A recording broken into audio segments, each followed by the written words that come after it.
அண்மை செய்தியை பார்த்து வருகிறோம். மும்பையில் ஏர்டெல் டெலிகாம் நிறுவனத்தில் மொழி சர்ச்சை வெடித்திருக்கக்கூடிய அந்த காட்சிகளையும் பார்த்தோம். தொடர்ந்து விவரங்களோடு இணைகிறார் செய்தியாளர் ராஜேஷ். ராஜேஷ், வணக்கம். விரிவான விவரங்கள் என்ன?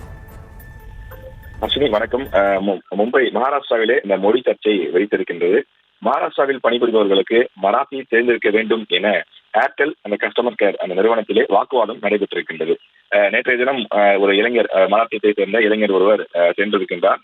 அவர் ஏர்டெல் ஷோரூமிலே சென்று மராத்தியிலே பேசியிருக்கின்றார். ஆனால் அங்க இருக்கக்கூடிய பெண் ஊழியர் அவருக்கு மராத்தி தெரியாது என்பதனாலே ஹிந்தியிலே பதிலளித்திருக்கின்றார். ஆனால் அவர் தனக்கு ஹிந்தி தெரியாது, அது மட்டும் இல்லாமல் நீங்கள் இங்கே மகாராஷ்டிராவிலே வேலை பார்க்கும் போது நீங்கள் கட்டாயம் உள்ளூர் மொழியான மராத்தி தெரிந்திருக்க வேண்டும். மகாராஷ்டிராவில் பணிபுரிந்து கொண்டு எங்கள் ஊர் மொழியை, எங்கள் உள்ளூர் மொழியை தெரிந்து கொள்ளாமல் நீங்கள் எப்படி பணியாற்றலாம், எப்படி நீங்கள் பணியில் சேர்ந்தீர்கள் என்று வாக்குவாதம் நடத்தியிருக்கிறார். அருகில் இருக்கக்கூடிய மற்ற சக ஊழியர்கள் அவர்களை சமாதானப்படுத்தக்கூடிய முயற்சியிலே மேற்கொள்கிறார்கள். ஆனால் அந்த பெண்மணி என்ன சொல்கிறார் என்றால், ஹிந்தி என்பது இந்துஸ்தான் லாங்குவேஜ், அதாவது ஒரு தேசிய மொழி என்ற ரீதியிலே அவர் கருத்து தெரிவிக்கிறார். எனவே இந்த மொழியை நான் எங்கு வேண்டுமானாலும் பேசுவேன் என்ற ரீதியிலும் அவர் பதிலளிக்கிறார்.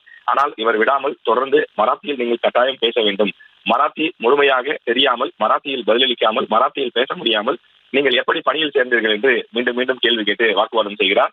அந்த வீடியோ தற்போது இணையதளங்களில் பெரும் வைரலாகி வருகின்றது.